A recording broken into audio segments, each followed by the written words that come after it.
Episode 31 to 40। अध्याय 31:030। इस बार मैं किसी बात से नहीं डरूंगा। घर लौटकर क्यूई बाउटन बिना देर किए बाथरूम में भाग गया। आईने में उसका असाधारण रूप से सुंदर चेहरा दिखाई दे रहा था, जो उसके गोरे चेहरे पर बस एक गहरे लाल रंग के हाथ के निशान से खराब हो गया था। उसका लगभग आधा चेहरा सूजा हुआ था, जो एक भयावह दृश्य था। क्यू बाउतान को अपने चेहरे के बिगड़ने की चिंता नहीं थी। दरअसल इस चेहरे ने बचपन से ही उसे काफी परेशान किया था। अगर इसे बिगाड़ दिया जाए तो शायद उसे थोड़ी शांति मिल जाए। उसने एक चांदी का जार निकाला और सावधानी से ढक्कन खोला, जिससे एक अजीब लेकिन मनमोहक सुगंध फैली। अंदर का मरहम हल्के गुलाबी रंग का था, जिसके ऊपर फूलों की पंखुड़ियों की एक परत सजी हुई थी। पहली नजर में ये किसी मनमोहक मिठाई जैसा लग रहा था। क्यू बाउतान ने सावधानी से अपनी छोटी उंगली मरहम में डुबोई और उसे अपने चेहरे के सूजे हुए हिस्सों पर लगाया। तुरंत एक ठंडी अनुभूति फैल गई, इतनी सुकून देने वाली कि वह राहत की सांस लिए बिना नहीं रह सकी। यह मरहम चमत्कारी था। कुछ ही सेकंड में जलन कम हो गई। उसने चांदी के जार को बार बार पलटा और उसकी जांच की, लेकिन उसमें कोई नाम या सामग्री सूची नहीं मिली। यह उसे उसके उपकारकर्ता द्वारा दिया गया था। यह संभवतः कोई अनियमित उत्पाद नहीं हो सकता। इसके अलावा प्रभाव अविश्वसनीय थे। तभी उसका फोन बजने लगा। क्यूई बाउतान ने स्क्रीन पर नजर डाली। ये सुमो का फोन था। सुमो क्यूई बाउतान के साथ ही स्टार एंटरटेनमेंट में शामिल हुई थी। क्यूई बाउतान को आत्महत्या का प्रयास करने के लिए मजबूर किया गया था, जबकि सुमो को पहले से ही कुछ सहायक भूमिकाओं और संवादों में कास्ट किया जा चुका था। चीजों की व्यापक योजना में सुमो क्यूई बाउटन की तुलना में कहीं अधिक व्यवहारिक दिखाई दिए, लेकिन क्यू बाउतान को कभी भी अपने निर्णय पर पछतावा नहीं हुआ। ये जानने के बाद कि क्यूई बाउतान जाग गई है, सुमो ने अपनी चिंता व्यक्त करने के लिए फोन किया और उसे बाहर सुरक्षित रहने की याद दिलाई। AI analysis of Infosys share price with 98.6% accuracy. PPS stock pub future द्वारा विज्ञापन। क्यू बाउतान ने फोन का जवाब दिया। बाउटन, क्या तुम ठीक हो? दूसरी तरफ से एक युवा लड़की की चिंतित आवाज आई। मैं ठीक हूँ। क्यूई बाउतान रसोई में गया, फोन स्पीकर पर रखा और कुछ सब्जियां लेने के लिए नीचे झुका। यह अच्छी बात है, दूसरे व्यक्ति ने राहत की सांस ली। मुझे अभी कंपनी से खबर मिली है। सुमो ने अपनी आवाज धीमी करते हुए साजिश भरे अंदाज में कहा। मिस्टर कई मुसीबत में हैं। पता नहीं उन्होंने किसे उकसाया, लेकिन उन्हें बहुत बुरी तरह पीटा गया है। आप ही वो पहले व्यक्ति थे जिनके बारे में मुझे ख्याल आया। मुझे बहुत डर लग रहा था कि कहीं आपको कुछ हो न गया हो। क्यू बाउतान चुप रही। उसने कई जियान की दयनीय हालत नहीं देखी थी, लेकिन पहले सुनी गई पीड़ा भरी चीखें अब भी उसके कानों में गूंज रही थीं। सुमो क्यूई बाउटन ने शांति से कहा। स्टार एंटरटेनमेंट रहने लायक जगह नहीं है। अगर आप जा सकते हैं तो जितनी जल्दी हो सके चले जाए। सुमो चौंक गई। की बाउतान, क्या तुम पागल हो गए हो? क्या तुम्हें पता है कि स्टार एंटरटेनमेंट के साथ अपना कॉन्ट्रैक्ट खत्म करने वाले कलाकारों का क्या होता है? उन्हें न सिर्फ ब्लैकलिस्ट कर दिया जाता है, बल्कि उन्हें भारी भरकम टर्मिनेशन फीस भी देनी पड़ती है। उनकी जिंदगी बर्बाद हो जाती है। क्या आप अन्य शोर एंटरटेनमेंट को जानते हैं? क्यूई बाउटन ने अचानक विषय बदल दिया। ये कभी नहीं सुना। अगर आप सचमुच स्टार एंटरटेनमेंट से दूर जाना चाहते हैं तो अदर शोर एंटरटेनमेंट आपको बर्खास्तगी का केस लड़ने में मदद कर सकता है। यह एक अच्छी कंपनी है जो सचमुच अपने कलाकारों का ख्याल रखती है। की बाउतान, मुझे लगता है तुमने सचमुच बहुत ज्यादा दिमाग पर चोट मार ली है। चलो इस बात को नजरअंदाज कर देते हैं कि मैंने अदर शोर एंटरटेनमेंट के बारे में कभी सुना ही नहीं। स्टार एंटरटेनमेंट एक बड़ी कंपनी है। इस इंडस्ट्री में कौन उनका मुकाबला कर सकता है? एक छोटी सी अनसुनी कंपनी स्टार एंटरटेनमेंट के खिलाफ जा रही है। ये तो बस एक सपने से कम नहीं है। वो तो बस चुपचाप मर जाएंगे। बाउतान, तुम्हारे साथ कोई धोखा तो नहीं हुआ है ना? क्यूई बाउतान ने भौहें चढ़ाई। ऐसा महसूस हुआ जैसे वह किसी ईंट की दीवार से बात कर रही हो। अल्पविराम। उस शाम बाद में क्यू बाउटन को एक अज्ञात नंबर से कॉल आया। क्यू बाउतान, क्या आप गवाही देने और आपको अपमानित करने वाले को जेल भेजने के लिए तैयार हैं?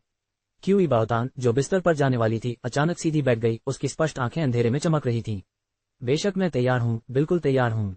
ये दुनिया महिलाओं के विरुद्ध अन्याय से भरी है। आपको गलतफहमियों और शिकायतों का सामना करना पड़ सकता है। फिर भी क्या आप डटे रहने के लिए तैयार हैं? पब फ्यूचर द्वारा विज्ञापन। पब फ्यूचर विज्ञापन। दूसरी ओर से आवाज उतनी ही धीमी थी जितनी दिन में थी, लेकिन क्यू बाउतान ने उसमें एक हल्की उदासी देखी। उसकी आंखें भर आई और अडिग निश्चय के साथ उसने कहा, मैंने कुछ भी गलत नहीं किया। दोषी वे लोग हैं जिन्होंने मुझे अपमानित किया और वे लोग हैं जो पूर्वाग्रह पालते हैं। उसने दूसरों की गलतियों के लिए खुद को दंडित करने से इनकार कर दिया। मैं एक बार पहले ही मर चुका हूँ। इस बार मुझे किसी चीज का डर नहीं होगा। एक क्षण की खामोशी के बाद एक धीमी, थोड़ी कर्कश आवाज ने उत्तर दिया। ठीक है, मैं तुम्हें लॉ फर्म का पता भेज दूंगा। कल वकील से मिल लेना। अल्पविराम। कमरा अंधेरा था, सन्नाटा छाया हुआ था। फर्श से छत तक की खिड़कियों से हल्की चांदनी आ रही थी, जिससे फर्श पर ठंडी चमक फैल रही थी। शेन युआन सोफे पर बैठ गया। कॉल पहले ही समाप्त हो चुकी थी। लड़की की दृढ़ आवाज उसके मन में गूंज उठी। मैं एक बार पहले ही मर चुका हूँ। इस बार मुझे किसी चीज का डर नहीं होगा। शेन युआन ने धीरे से हंसी। उसकी आवाज राहत और कड़वाहट दोनों से भरी हुई थी। क्या ये सचमुच उचित था कि हमें सिर्फ इसलिए अपमानित और कुचला जाए क्योंकि हम शक्तिहीन थे? उनसे जुड़े नीच, अहंकारी पूंजीपति और परजीवी चाटुकार, इन लोगों में जरा भी दया नहीं थी। वे सुंदरता के साथ लापरवाही से खिलवाड़ करते थे, गरिमा का मजाक उड़ाते और उसे कुचलते थे। जिद और अवज्ञा को उकसावे के तौर पर देखा जाता था और जो भी विरोध करता था उसे वे बेरहमी से रसातल में धकेल देते थे। क्या शेन युआन स्वयं भी कभी ऐसी ही नहीं थी? वास्तव में एक बार मर जाने के बाद डरने की क्या बात रह गई। उसका न तो कोई परिवार था, न ही कोई लगाव। जिंदगी के इस दूसरे मौके पर उसे कुछ सार्थक करना चाहिए। पब फ्यूचर विज्ञापन, भले ही इसका मतलब पेड़ को हिलाने वाली चींटी बनना पड़े, उसे कोई पछतावा नहीं होगा। तभी वह समय या जीवन बर्बाद किए बिना जी सकेगी। अल्पविराम। हाल ही में खुली स्प्रिंग रिवर लॉ फर्म ने अपने पहले ग्राहक का स्वागत किया। इंटर्न वकील गान वेई ने क्यू बाउटन को बैठक कक्ष में ले गए। कृपया यहीं प्रतीक्षा करें, वकील हिलियन कुछ काम निपटा रहे हैं और शीघ्र ही आपके पास आएंगे। क्यू बाउटन ने घबराहट में अपनी ड्रेस के किनारे पर चुटकी काटी और विनम्रता से मुस्कुराए। शुक्रिया, मुझे थोड़ा और इंतजार करने में कोई आपत्ति नहीं है। पानी का कप पकड़े हुए वह छोटे छोटे घूंट लेकर अपनी घबराहट को शांत करने की कोशिश कर रही थी। 10 मिनट बाद बाहर से कदमों की आहट सुनाई दी। दरवाजा धक्का देकर खोला गया। क्यू बाउटन ने सहजता से कप नीचे रख दिया और खड़ा हो गया। नवागंतुक एक युवक था, साधारण कपड़े पहने हुए। वह लंबा, बेहद खूबसूरत था और उसकी गर्मजोशी भरी निगाहें उसकी तीक्ष्ण बुद्धि का संकेत दे रही थीं। उसके व्यवहार में एक प्रकार का संयमित, धार्मिक आकर्षण झलक रहा था। स्टार एंटरटेनमेंट के सभी पुरुष सेलिब्रिटी असाधारण रूप से अच्छे दिखने वाले थे, फिर भी क्यू बाउटन को उनमें से कोई भी उसके सामने वाले पुरुष जितना आकर्षक नहीं लगा। उनके बारे में हर बात, यहाँ तक कि उनके छोटे से छोटे हाव भाव से भी करिश्मा झलकता था। मिस क्यू, नमस्ते, मैं हेलियन ही हूँ। आदमी ने अपना सिर थोड़ा झुकाया और मुस्कुराया। वकील हेलियन, नमस्ते। क्यू बाउटन के मन में, ज्यादातर वकील सूट पहनते थे और उनके हाव भाव सख्त और गंभीर होते थे, लेकिन ये प्रतिष्ठित वकील गर्मजोशी से भरा और मिलनसार था और उसमें इतनी युवा ऊर्जा थी कि उसे देखकर कोई भी कॉलेज का छात्र लग सकता था। आप आराम से तशरीफ रखिए। क्यू बाउटन आज्ञाकारी होकर बैठ गया। चूंकि आप यहाँ आ गए हैं, इसलिए मैं मानता हूँ कि आप मानसिक रूप से तैयार हैं। उसकी उंगलियों का पीलापन देखकर हेलियन जी ने अपना स्वर नरम कर दिया। घबराओ मत, मैं तुम्हारा वकील हूँ, तुम मुझ पर पूरा भरोसा कर सकते हो। क्यू बाउटन ने तुरंत जवाब दिया। वकील हेलियन, निश्चित रूप से मुझे आप पर भरोसा है। हेलियन जी ने वॉयस रिकॉर्डर चालू किया। ठीक है, तो चलिए आपकी कहानी सुनते हैं। अध्याय 32-031 घटनाओं का क्रम बदलना। कचरा, तुम सब कचरा हो। अस्पताल के कमरे के अंदर कैजियान गुस्से से दहाड़ा। बिस्तर के पास एक पुरुष और एक महिला खड़े थे जो कैजियान के तीखे प्रहार के लिए खुद को तैयार कर रहे थे। उनके चेहरे पर बेबसी साफ झलक रही थी। दोनों स्टार एंटरटेनमेंट में उच्च स्तरीय अधिकारी थे। महिला जो होंग थी, जो प्रतिभा एजेंसी विभाग की प्रबंधक थी, और पुरुष काओशान थे, जो जनसंपर्क प्रमुख थे। कुछ दिन पहले कैजियान पर एक होटल में हिंसक हमला किया गया था, जिससे वह कमर से नीचे तक अपंग हो गया था। इस घटना से स्टार एंटरटेनमेंट में खलबली मच गई थी। कैजियान हमेशा बेपरवाही से जीता था, हर बुराई में लिप्त रहता था। मन ही मन उसके प्रति नाराजगी पनपती रही और उसके पतन ने कई लोगों में शादियां पैदा कर दी। लेकिन ऐसे लोग भी थे जो इस झंझट में फंसने से डरते थे। जागने पर और यह जानने पर कि वह कभी भी अपनी मर्दानगी वापस नहीं पा सकेगा, कैजियान का चेहरा घृणा से भर गया। काओशान ने घटना की सूचना पुलिस को देने का सुझाव दिया। कैजियान मूर्ख नहीं था, जाहिर है वह पुलिस को नहीं बुला सकता था। इससे क्यू बाउटन के अपहरण में उसकी संलिप्तता का पता चल जाता और इससे भी बड़ी मुसीबत खड़ी हो जाती। इसके अलावा अपराधी को जेल में डालने से उसकी जलती हुई नफरत शांत नहीं होती। वह उन्हें ढूंढना चाहता था, जिंदा ही उनकी खाल उतारना चाहता था और उन्हें फाड़ डालना चाहता था। लेकिन इन दिनों अपने सभी संसाधनों को जुटाने के बावजूद कैजियान को हमलावर का कोई सुराग नहीं मिला था, मानो वे हवा में गायब हो गए हों। कैजियान ने दांत पीसते हुए कहा, पिटी ग्रुप से संपर्क करो। मैं 2 निजी अंगरक्षक रखना चाहता हूँ। जोमेटो शेयर मूल्य का 98.6% सटीकता के साथ AI विश्लेषण। Stock analysis AI। Pub future द्वारा विज्ञापन। जो होंग और काओशान ने एक दूसरे को देखा और जवाब दिया, समझ गया मिस्टर कै, मैं तुरंत इसका इंतजाम कर दूंगा। मनोरंजन उद्योग में पिटी ग्रुप का नाम सम्मानपूर्ण था। ये देश की प्रमुख सुरक्षा फर्म थी जो लगभग हर ए-लिस्टर को अंगरक्षक उपलब्ध कराती थी। अगर आपके साथ पीटी के सुरक्षाकर्मी न हो तो आप सुपरस्टार कहलाने के भी लायक नहीं रह जाते थे। उनकी सेवाएं बहुत महंगी थीं, जिससे वे छोटे सेलिब्रिटीज के लिए वहन करने योग्य नहीं थीं। फिर भी प्रमुख सितारों ने उनकी सुरक्षा सुनिश्चित करने के लिए उत्सुकता से उनकी मांग की। बेशक पिटी अंगरक्षकों को नियुक्त करना केवल पैसे का मामला नहीं था, बिना संपर्क के ये व्यवहारिक रूप से असंभव था। शुक्र है कि स्टार एंटरटेनमेंट के पास उद्योग में वर्षों के अनुभव के कारण आवश्यक संपर्क मौजूद थे। तभी काओशान को एक फोन आया। दूसरी तरफ से जो कुछ भी बोला गया उससे उसका चेहरा पल भर में पीला पड़ गया। कैजियान के दिल में भय की लहर दौड़ गई। मिस्टर कै, काओशान ने कॉल खत्म की, सिर नीचे किया और वीबो खोला। खोजने की जरूरत ही नहीं थी, डायरेक्ट मैसेज की बार पहले ही उसके इनबॉक्स में भर चुकी थी। जो होंग ने अपना फोन कैजियान को दिया। श्री कै, हमारी कंपनी पर मुकदमा दायर किया गया है। सटीक रूप से कहें तो कैजियान और कंपनी दोनों पर मुकदमा चल रहा था। कैजियान अपनी स्क्रीन पर वकील के पत्र को घूरता रहा। जितनी देर तक वह उसे देखता रहा, उसकी हंसी उतनी ही ज्यादा दुर्भावनापूर्ण होती गई। उसकी आंखें जहर से भर गईं। सरासर मूर्खता। वकील हान से संपर्क करो। हम उन्हें हर साल अच्छी तनख्वाह देते रहे हैं, अब समय आ गया है कि वे अपनी योग्यता साबित करें। मेरे लिए उन्हें कुचल दो। काओशान ने सहजता से पत्र पर लगी मोहर को घूरते हुए बुदबुदाया, स्प्रिंग रिवर लॉ फर्म। यह इतना जाना पहचाना क्यों लग रहा है? किसे परवाह है कि वे कौन सी फर्म है? क्या वे वकील हान वाली हमारी फर्म की बराबरी कर सकते हैं? मुझे उकसाने की हिम्मत की और उनका अंत बहुत बुरा होगा, कैजियान ने दांत पीसते हुए कहा। क्यों बाउटन, तुमने मेरे खिलाफ मुकदमा दायर करने की हिम्मत की? अब स्वर्ग का राजा भी तुम्हें नहीं बचा सकता। जो होंग और काओशान ने एक दूसरे को देखा, अपने अनकहे शब्दों को निगल लिया और अस्पताल के कमरे से बाहर निकल गए। पब फ्यूचर द्वारा विज्ञापन। पब फ्यूचर विज्ञापन। बाहर जो होंग स्पष्ट रूप से चिंतित था। बूढ़े काओ, यह अच्छा नहीं लग रहा है। मैंने इसे श्रीकय के सामने कहने की हिम्मत नहीं की, लेकिन विरोधी पक्ष शत्रुतापूर्ण लग रहा है। ये संभवतः श्रीकय पर सीधा हमला है। काओशान ने अपनी भौहें सिकोड़ ली। श्रीकय गुस्से में अंधे हो गए हैं और कुछ भी नहीं सुनेंगे। अगर हम बात भी करें तो भी कोई फायदा नहीं होगा।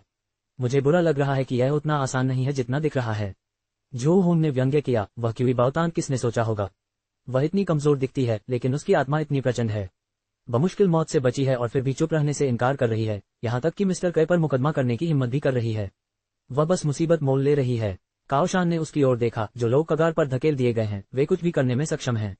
अंदर ही अंदर वह कय जियांग के कार्यों से सहमत नहीं था। शायद ये घटना उसे एक मूल्यवान सबक सिखाएगी। मुझे अब याद आया। काओशान ने अपनी जांघ पर थपथपाया जैसे ही उसे एहसास हुआ। जिंगजोऊ से स्प्रिंग रिवर ऑफ अम। जो होंग ने कहा, आप मजाक कर रहे हैं। क्यूई बाओतान बेसहारा है, शक्तिहीन है। वह स्प्रिंग रिवर ऑफ अम को काम पर रखने के लिए कनेक्शन कहां से लाएगी। काओशान ने वकील के पत्र की और गौर से जांच की। फम की मुहर के नीचे वकील की निजी मुहर लगी थी। बड़े करीने से व्यवस्थित लाल मुहर अधिकार और भव्यता की अंतर्निहित आभा को व्यक्त करती थी। हेलियन ही, एक कानूनी फर्म एक ही नाम साझा कर सकती है, लेकिन एक वकील ऐसा नहीं कर सकता। काओशान की पुतलियां तेजी से सिकुड़ गईं। फोन पकड़े हुए हाथ हल्के से कांप रहा था। ये हेलियन ही है। जो होंग ने बेहतर ढंग से देखने के लिए उसके करीब झुककर देखा। उसकी अभिव्यक्ति धीरे धीरे गंभीर होती जा रही थी। असंभव। स्टार एंटरटेनमेंट अपनी मजबूत कानूनी टीम की बदौलत सालों से अपनी काली करतूतों से बचा हुआ है, वरना अपनी गंदी करतूतों के चलते ये सदियों पहले ही बिखर गया होता।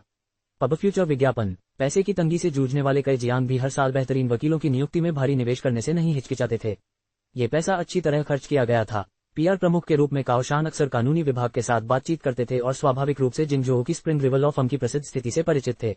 वर्तमान में स्टार एंटरटेनमेंट के कानूनी निदेशक वकील हान को वर्षों पहले स्प्रिंग रिवर में पद न मिल पाने का गहरा अफसोस है। हेलियनजी का नाम कानूनी जगत में जोर शोर से गूंज रहा था।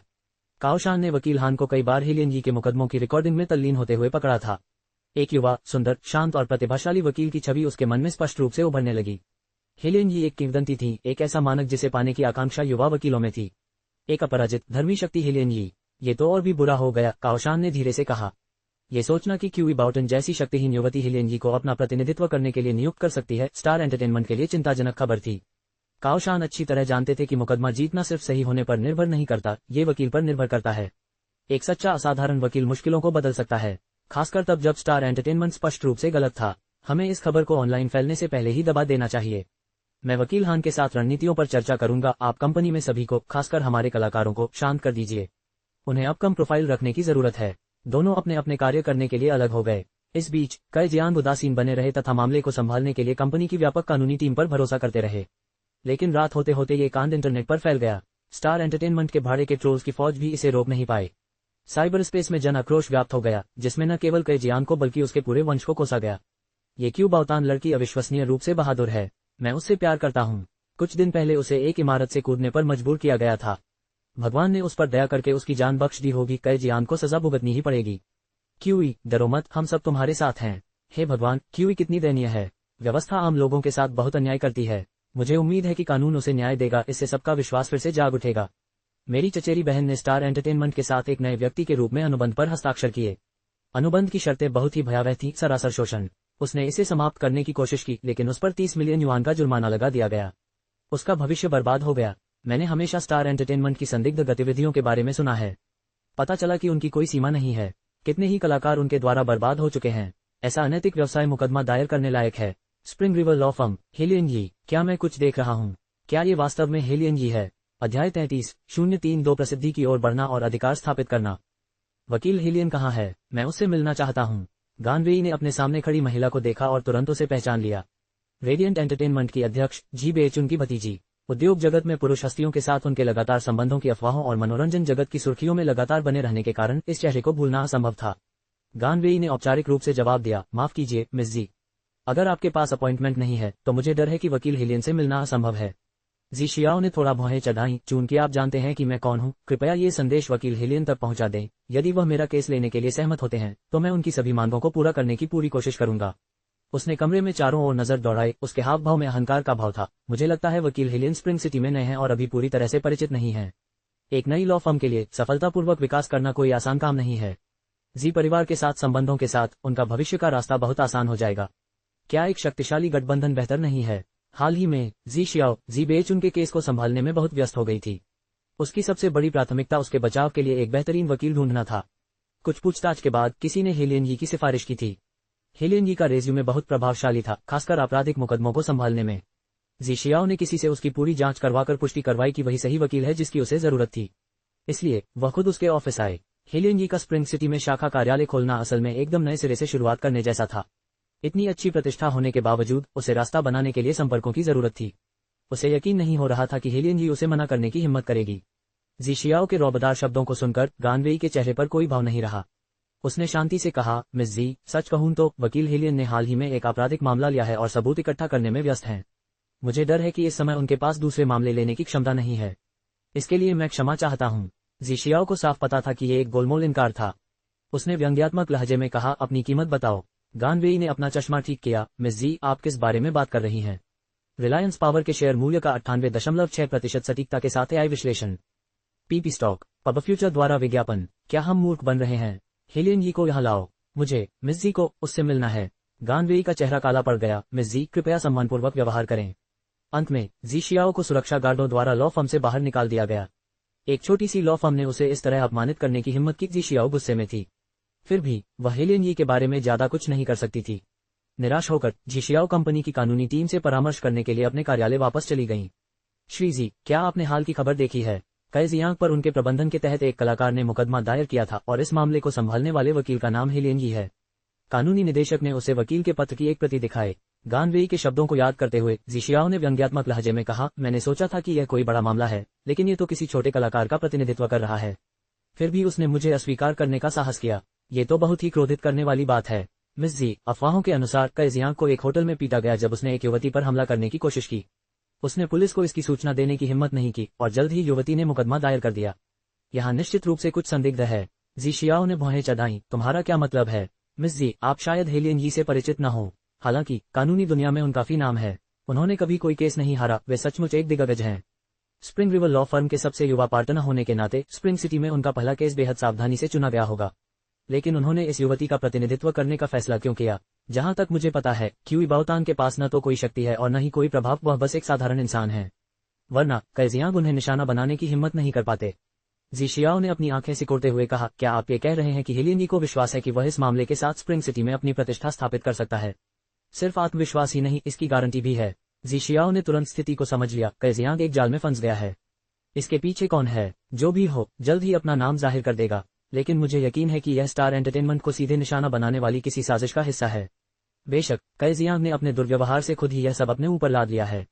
हालांकि मिस जी, हमें भी सावधानी से कदम उठाने होंगे। मिस्टर जी की हालिया परेशानियों को देखते हुए आप किसी भी तरह के घोटाले में फंसने का जोखिम बिल्कुल नहीं उठा सकती। वकील हेलियन को नाराज न करना ही समझदारी होगी, वरना उनके संबंधों और तरीकों के चलते मिस्टर जी का बचाव करना लगभग नामुमकिन हो जाएगा। पब फ्यूचर द्वारा विज्ञापन। पब फ्यूचर विज्ञापन। जी शियाओ को खतरे का एहसास हुआ और वह चौंक गई। आपने मुझे याद दिलाने में सही कहा, मैं आज लापरवाह थी। इस सप्ताहांत टीवी स्टेशन के प्रायोजन से एक वकील का कार्यक्रम है, जनसेवा पर केंद्रित। हेलियन यी आ सकते हैं। आपको उनसे दोस्ती करने की जरूरत नहीं है, लेकिन ध्यान रखें कि आप उन्हें अपना दुश्मन न बनाएं। कानूनी विभाग छोड़कर जी शियाओ लव किंग को खोजने चली गई। जब वह अंदर आई तो लव किंग फोन पर बात कर रहे थे और उनकी उपस्थिति को देखते ही उन्होंने तुरंत फोन काट दिया और उनका स्वागत करने के लिए खड़े हो गए। मिस जी, कृपया बैठ जाइए। लव किंग ने एक कप कॉफी बनाई और उसे जी शियाओ के सामने रख दिया। उसने लव किंग से पूछा, तुम किससे बात कर रहे थे? ओह, बस एक कॉलेज की सहपाठी। इस सप्ताहांत एक पुनर्मिलन समारोह है जिसमें मैं नहीं जाना चाहती, लेकिन वे मुझे परेशान कर रहे हैं। मैं मना नहीं कर सकती। सचमुच, अब तुम काफी अच्छा कर रहे हो। निश्चित रूप से तुम पुराने सहपाठियों से मिलने से नहीं डरते। ये सब आपके मार्गदर्शन की बदौलत है मिस जी। आपके बिना मैं अभी भी कामों में उलझा रहता। यह अच्छी बात है कि तुम्हें ये याद है। जी शियाओ ने अपने मैनिक्योर पर ध्यान केंद्रित करना जारी रखा। लव किंग ने पहले तो झिझकते हुए सावधानीपूर्वक पूछा, मिस जी, मिस्टर जेड के मामले के बारे में प्रगति कैसी है? मेरा इरादा जिज्ञासा पैदा करने का नहीं है, मैं तो बस ये जानना चाहता हूँ कि क्या मैं इसमें कुछ मदद कर सकता हूँ। हाल ही में इस घटना के बारे में जनता की राय और समाचार कवरेज बहुत अधिक हो गई थी, जिसके कारण जी ग्रुप के शेयर की कीमत में भारी गिरावट आई। यहाँ तक कि रेडियंट एंटरटेनमेंट पर भी इसका असर पड़ा। सौभाग्यवश स्टार एंटरटेनमेंट का अपना एक घोटाला सामने आया, जिससे समय रहते रेडियंट एंटरटेनमेंट से ध्यान हट गया। पब फ्यूचर विज्ञापन। चाचा ठीक हो जाएंगे, अपनी जिम्मेदारियों पर ध्यान दो। अगर पिछली बार जैसी कोई घटना दोबारा हुई तो जनसंपर्क प्रमुख के रूप में तुम्हारा करियर खत्म हो जाएगा। जी शियाओ के चले जाने के बाद लव क्वीन की मजबूर मुस्कान पूरी तरह से गायब हो गई। कुछ क्षण विचार करने के बाद उसने एक बार फिर अपना फोन उठाया और पुनः डायल किया। श्री कुई, अन्य शोर एंटरटेनमेंट के संबंध में मेरा मानना है कि हमें मिलकर इस पर आगे चर्चा करने की आवश्यकता है। अपने करियर को सुरक्षित रखने के लिए उसे पूरी सावधानी से आगे बढ़ना पड़ा। अल्पविराम। सुबह 5 बजे, दिन का उजाला अभी अभी हुआ था। शेन युआन ने अपनी आंखें खोली और वज्र कौशल का एक दौर का अभ्यास करने के लिए बिस्तर से बाहर निकल गईं। अपने पिछले जीवन में शेन युआन का स्वास्थ्य खराब था। 28 वर्ष की उम्र में सर्दी की जटिलताओं के कारण उनकी मृत्यु हो गई थी। उसके सिस्टम में मार्शल आर्ट और स्वास्थ्य तकनीकों का खजाना था, जिनमें से कुछ को उसने सिस्टम पॉइंट्स के उपयोग के लिए बदल दिया था। इनमें से वह सबसे ज्यादा 8 वज्र कौशलों का अभ्यास करती थीं। ये ताओवादी स्वास्थ्य केंद्रित मार्शल आर्ट के रूप में अपनी प्रतिष्ठा के अनुरूप था, जिसमें स्वर्ग और मनुष्य की एकता के सिद्धांत का उपयोग करके 8 गतिशील आंदोलनों के माध्यम से कठोर आंतरिक शक्ति को प्रवाहित किया जाता था। इन आंदोलनों ने हर जोड़ को ढीला किया, ऊर्जा मार्गों को खोला और अंगों को सामंजस्यपूर्ण बनाया, जिससे संतुलन और दीर्घायु प्राप्त हुई। कई वर्षों तक सुबह सुबह प्रशिक्षण लेने से यह एक आदत बन गई, जिससे न केवल उसकी लंबाई पिछले जीवन की औसत से अधिक हो गई, बल्कि उसका शरीर भी लगातार मजबूत होता गया। यह मार्ग जीवन और उसके गुणों का पोषण करता है तथा प्राकृतिक प्रवाह का अनुसरण करने पर शांति, स्थिरता, ज्ञान और शक्ति प्रदान करता है। वज्र कौशल की शक्ति उगते हुए भोर के साथ मिलकर प्रतिध्वनित हुई और चमक उठी। अपना अभ्यास समाप्त करने के बाद शेन युआन ने स्नान किया, खुद को एक तौलिया में लपेटा और अपना फोन उठाया। कई मिस्ड कॉल सभी उसके चाचा झांग जियान के थे। शेन युआन ने समय रेखा की गणना की। अब तक जोहुकिन का प्रेम प्रसंग उसके चाचा द्वारा पकड़ा जाना चाहिए था। अपने पिछले जीवन के पथ पर चलते हुए जोहुकिन अब सुधार करने के लिए गिड़गिड़ा रही होगी। शेन युआन ने वर्षों से जोहुकिन के मन में संदेह के बीज बोए थे। उसके चाचा पहले से ही उससे पूरी तरह घृणा करते थे। झांग जियान जोहुकिन को तलाक देने का संकल्प लेगा या नहीं, यह अभी भी अनिश्चित था। गहन विचार में डूबे शेन युआन ने उसका फोन वापस करने का निर्णय लिया। अध्याय 34:033 परिचित लगता है। झांग जियान, तुम बिल्कुल भी आदमी नहीं हो। इतने सालों से मैं तुम्हारे लिए गुलामी कर रही हूँ, अपनी पूरी मेहनत से 2 बच्चों का पालन पोषण कर रही हूँ, और तुम मुझे इसका बदला इस तरह से दे रहे हो। तलाक चाहते हो? सपने देखो। महिला की उन्मादपूर्ण चीखें और गालियां वस्तुओं के टूटने की आवाज के साथ मिलकर खराब ध्वनिरोधी छत से गूंज रही थीं। अरे, वे ऊपर फिर से काम पर लग गए हैं। मुझे लगता है कि वह जोड़ा लाइन के आखिर में पहुंच गया है। लियू कुइफेन भोजन की 2 प्लेटें लेकर रसोई से बाहर चले गए, क्योंकि उन्हें ऊपर से इस तरह के दृश्य देखने की बहुत आदत थी। चुचू, खाने का समय। नाइट गाउन पहने एक किशोरी लड़की झुंझलाहट में आंखें घुमाते हुए छोटे से शयन कक्ष से बाहर निकली। वे हर दिन बहस करते हैं। यह मुझे पागल कर रहा है। वह कुर्सी पर बैठ गई, एक भाप से पका हुआ बन उठाया, एक बड़ा निवाला खाया और तब तक मुंह में भर लिया जब तक उसके गाल फूल नहीं गए। तुम अपना सामान पैक करके कुछ दिन अपनी मौसी के घर क्यों नहीं रुक जाते? ऊपर वाला जोड़ा अभी पूरा नहीं हुआ है, और तुम्हें अक्टूबर में होने वाली गणित प्रतियोगिता की तैयारी भी तो नहीं करनी है। उन्हें अपनी पढ़ाई में दखल मत दो। लिन चुचू बीच में ही रुक गया। कोई बात नहीं, बहुत झंझट है। मुझे लगता है अंकल झांग ज्यादा दिन नहीं टिकेंगे, शायद जल्द ही उनका तलाक हो जाएगा और फिर मामला शांत हो जाएगा। तुम अपनी चाची जोहू के स्वभाव को नहीं जानते। वह साफ सुथरे तलाक के लिए कैसे राजी हो सकती है? और ये तो पहले से ही है। बात बस इतनी है कि वह। इस पर लियू कुइफेन बीच वाक्य में ही रुक गए। एक छोटी लड़की के सामने इतना कुछ क्यों कहा? लिन चुचू ने व्यंग्य किया। इसमें छिपाने वाली क्या बात है? क्या आंटी जोहू ने ही धोखा दिया था और अंकल झांग ने उन्हें रंगे हाथों पकड़वाया था? तलाक से इनकार करने की हिम्मत उनमें कैसे हो सकती है? वो सभी औरतों के लिए कलंक हैं। उनके स्वर में तिरस्कार भरा था। लियू कुइफेन ने उसे घूर कर देखा। तुम तो बच्ची हो, क्या बकवास कर रही हो? मैं बच्चा नहीं हूँ, मैं तो पहले से ही 15 साल का हूँ। ठीक है, लेकिन सच में जोहुकिन क्या सोच रही थी? उसकी जिंदगी बिल्कुल अच्छी थी, लेकिन उसे बर्बाद करना पड़ा। वो क्या चाहती थी? शुक्र है कि अनंत घर पर नहीं है, वरना उसका दिल जरूर टूट जाता। दिल टूट गया। लिन चुचू ने अपनी आंखें घुमाई। AI analysis of Paytm share price with 98.6% accuracy. PPS stock pub future द्वारा विज्ञापन। शेन युआन तो एक निर्दयी प्राणी थी। उसे दिल टूटने का एहसास कैसे हो सकता था? शायद वह खुशी से ताली बजाती। ये तो बता दूं, अनान कितनी दयनीय है। आखिरकार उसे अपना घर मिल गया और अब वो फिर से टूटने वाला है। उफ, इतनी अच्छी बच्ची, उसकी किस्मत इतनी खराब क्यों है? लिन चुचू पूरी तरह से तंग आ चुकी थी। शेन युआन में ऐसी क्या खास बात थी? बचपन से लेकर अब तक हर रिश्तेदार और पड़ोसी, उसकी अपनी माँ भी शेन युआन पर बहुत लाड़ प्यार करते थे। बेशक शेन युआन पढ़ाई में अच्छी थी, वह हमेशा से ही अव्वल दर्जे की छात्रा थी। हर हाई स्कूल उसे दाखिला दिलाने के लिए संघर्ष करता था। लिन चुचू को एक अटल सच्चाई को स्वीकार करने में सालों लग गए थे। पढ़ाई में वह शेन युआन से कभी आगे नहीं निकल पाएगी। लेकिन तो क्या, शेन युआन का असली स्वभाव सिर्फ वही जानती थी। एक पाखंडी, कठोर हृदय वाला और स्वार्थी व्यक्ति। और फिर भी हर कोई उसके द्वारा धोखा खाया गया था। लिन चुचू ने अपनी चॉपस्टिक मेज पर पटक दी। उसकी बदकिस्मती जायज है। उसने 3 साल की उम्र में अपनी माँ और छोटे भाई की जान ले ली और फिर 5 साल की उम्र में अपने पिता को श्राप देकर मरवा दिया। वह दुर्भाग्य की अग्रदूत के अलावा कुछ नहीं है। लियू कुइफेन ने उसे चौंक कर देखा। चुचू, तुम क्या बकवास कर रही हो? मैंने यह बात नहीं बनाई। आंटी तियान और उनकी सहेलियां इसके बारे में गपशप कर रही थीं। मैंने संयोग से यह बात सुन ली। लिन चुचू ने असहाय होकर कंधे उचका दिए। चुचू, चाहे लोग अनन के बारे में कुछ भी कहें, तुम उसके साथ ही बड़े हुए हो। उसके मुंह पर ऐसी बातें मत कहना, ठीक है? अनन बहुत चालाक और शिष्ट है, तुम्हें उससे सीखना चाहिए। लिन चुचू से अब बर्दाश्त नहीं हुआ। उसने अचानक अपनी कुर्सी पीछे खींची और चिढ़कर बोली, मेरा पेट भर गया है, मैं टहलने जा रही हूँ। ये कहकर वह घर से बाहर निकल गई। जैसे ही वह बाहर निकली, उसकी टक्कर झांग जियान से हो गई, जो नीचे आ रहा था। चाचा झांग। झांग जियान का चेहरा चोटों से भरा हुआ था। उसकी गर्दन पर कई खूनी खरोंचें थीं और उसके चेहरे पर पूरी तरह से हार का भाव था। लिन चुचू ने जो किन के सावधानीपूर्वक बनाए गए नाखूनों के बारे में सोचा और सेहरन से खुद को नहीं रोक सका। वो औरत तो बिल्कुल खूंखार थी। जरा देखो तो उसने बेचारे ईमानदार अंकल झांग को कैसे धमकाया था। झांग जियान बहुत असहज लग रहा था। उसने जल्दी से उसका अभिवादन किया और भाग गया। चाचा झांग। लिन चुचू ने उसे पुकारा और जल्दी से उसके पास पहुंचा। बिना मुड़े झांग जियान ने भारी स्वर में उत्तर दिया, क्या बात है? पब फ्यूचर द्वारा विज्ञापन। पब फ्यूचर विज्ञापन। चाचा झांग, मुझे गणित की कुछ समस्याएं समझ नहीं आ रही हैं। मैं अनन से पूछना चाहता हूँ, क्या आप जानते हैं कि वह कहाँ है? अनान गर्मियों में कुछ दूर के रिश्तेदारों के पास देहात में रहने गई है। मुझे नहीं पता कि वह कब वापस आएगी। तुम उसे फोन क्यों नहीं कर लेते? ऐसा कहकर वह बिना पीछे देखे चला गया। लिन चुचू ने सहज रूप से भौहें सिकोड़ ली जब उसने झांग जियान की पीछे हटी हुई आकृति को देखा। उसके पास शेन युआन का फोन नंबर था, लेकिन उसने कभी उसका इस्तेमाल नहीं किया था। बचपन से लेकर अब तक शेन युआन हमेशा उस पर हावी रहा है। भला वह कैसे सहज महसूस कर सकती थी, खासकर हाई स्कूल प्रवेश परीक्षा के नतीजे आने के बाद। शेन युआन पूरे शहर में अव्वल आया और एक के बाद एक कई प्रतिष्ठित हाई स्कूलों ने उसे अपनी ओर आकर्षित किया। लान्या हाई स्कूल ने तो 10 लाख युआन की छात्रवृत्ति भी दी। शेन युआन का नाम 10 मील के दायरे में एक किंवदंती बन गया था। इसकी तुलना में उनका अपना प्रदर्शन फीका लग रहा था। लान्या हाई जैसे प्रतिष्ठित स्कूल ने अपने नियमित छात्रों के लिए केवल 1% स्थान आरक्षित किए और वे भी शेन युआन जैसे सुपरस्टार छात्रों को मिल गए। उसके अपने ग्रेड वैंडे हाई स्कूल में प्रवेश पाने के लिए पर्याप्त थे, लेकिन वह बहुत अनिच्छुक थी। वे दोनों साथ साथ पले बड़े थे। शेन युआन को लान्या में जाने का अधिकार किसने दिया, जबकि वह सिर्फ वैंडे में ही जा सकती थी। यदि वह इस अक्टूबर की राष्ट्रीय गणित प्रतियोगिता में उच्च रैंकिंग प्राप्त कर लेती है तो उसे लान्या हाई स्कूल में प्रवेश का मौका मिल सकता है। इस गर्मी में जब शेन युआन मौज मस्ती कर रही थी, तब वह रात रात भर जागकर पढ़ाई में लगी रही। उसे यकीन ही नहीं हो रहा था कि इस बार वह गणित की प्रतियोगिता में शेन युआन से हार जाएगी। अल्पविराम। निराशा से घिरे झांग जियान ने सड़क किनारे की एक दुकान से बियर की कुछ बोतलें खरीदी और फुटपाथ पर बैठकर अपने दुखों को दूर करने के लिए शराब पीने लगा। जितना अधिक वह पीता, उतना ही अधिक वह निराश महसूस करता। उसे याद आया जब उसका साला जिंदा था। उसका साला, जो अपने पेशे की वजह से शराब नहीं पीता था, अक्सर उसे शराब पीने के लिए डांटता था।